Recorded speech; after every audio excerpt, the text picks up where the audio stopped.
na maior parte dos países, se comemora o Natal, ou seja, o nascimento de Jesus, o Filho de Deus.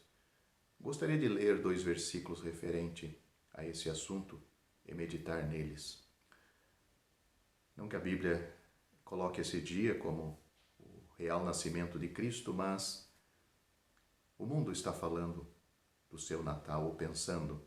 Então vamos meditar em 2 passagens. Uma está em Isaías capítulo 7, versículo 14, e a outra está em Lucas capítulo 2, versículo 20. Eu vou ler agora os 2 versículos e depois vamos meditar separadamente neles. Eis que a Virgem conceberá e dará à luz um filho, e lhe chamará Emanuel.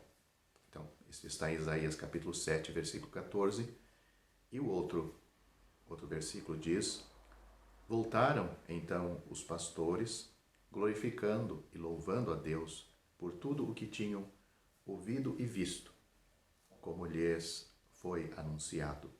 Lucas capítulo 2, versículo 20. Nossa meditação inicial será sobre o versículo de Isaías capítulo 7, versículo 14.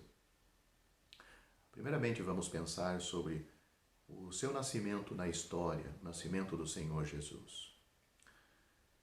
Lucas capítulo 1, versículo 35 diz: Por isso também o ente santo que há de nascer de ti será chamado Filho de Deus. O anjo estava falando com Maria essas palavras. Jesus Cristo nasceu no mundo, não do mundo. Não surgiu da história, ele entrou na história, vindo de fora. Jesus Cristo não é o melhor dos seres humanos, ele é um ser que não pode, em absoluto, ser explicado através da raça humana. Ele não é um homem que se tornou Deus, mas Deus encarnado. Deus vindo do céu e assumindo a carne humana nele para a destruir por completo a carnalidade do homem natural.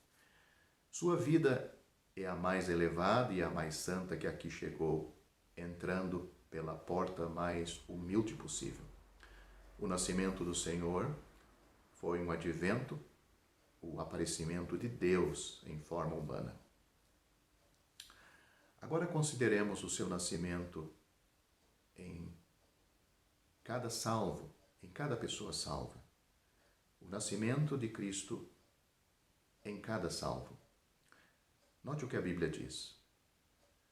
Por quem de novo sofro as dores de parto até que Cristo seja formado em vós. Gálatas capítulo 4, versículo 19. Assim como o Senhor entrou na história humana, também deve entrar em mim. Terei permitido que minha vida se transforme numa Belém para o Filho de Deus também nascer na sua forma espiritual. Eu não posso entrar nos domínios do reino de Deus e obter acesso a ele, a menos que nasça do alto através de um nascimento totalmente diferente do que conhecemos como o modo natural. O Senhor Jesus Cristo disse: importa-vos nascer de novo. João capítulo 3, versículo 7. Isso não é uma origem, é um fato fundamental, indescritível. Para chegar no céu, a característica do novo nascimento é que eu me renda a Deus de forma tão completa que Cristo seja formado em mim. Assim que Cristo é formado em mim, sua natureza começa a ativar e atuar através de mim.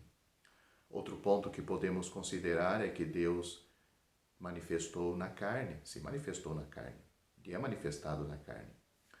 Isto é tudo quanto nos é tornado possível a mim e assim como homem, e através da redenção dentro de cada homem através do Senhor Jesus Cristo.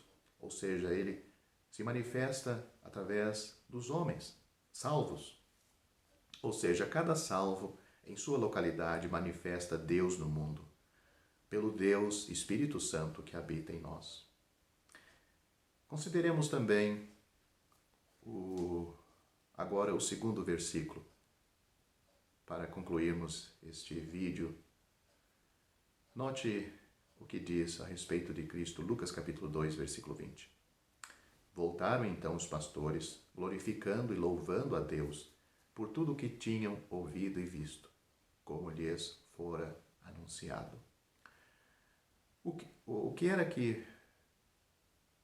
que fazia os pastores louvando a Deus? Eles louvavam a Deus por aquilo que tinham visto. Que música gloriosa é esta? O que temos experimentado, o que temos sentido interiormente, o que incorporamos em nosso ser. Note, de boas palavras transborda o meu coração. Ao Rei consagro o que compus. Salmo 45, versículo 1. Um crente com o coração cheio de Cristo há de ter esta nota. Não é suficiente ouvir falar do Senhor Jesus, embora ouvido afine a harpa, são os dedos do Deus vivo que precisa tocar as cordas, depois de terem contemplado o Senhor Jesus com os olhos da fé, dados por Deus. Não permitam que teias de aranha se formem nas cordas de suas harpas do coração, mas façam soar do seu coração, em louvor, a graça infinita. Os pastores glorificavam a Deus também por aquilo que tinham ouvido e visto. Concordava tão exatamente. Reparem bem a última frase, como lhes fora anunciado. Eles viram, mas também ouviram. Jesus nos prometeu dar descanso às nossas almas. Não é verdade que achamos nele a mais profunda paz? Já estão disponíveis para leitura os comentários do Novo Testamento e do Antigo Testamento de João Nelson Darby. Estão nos formatos de livro, e-book, também aplicativo para o celular Android. Visite o nosso site www.palavrasdoevangelho.com.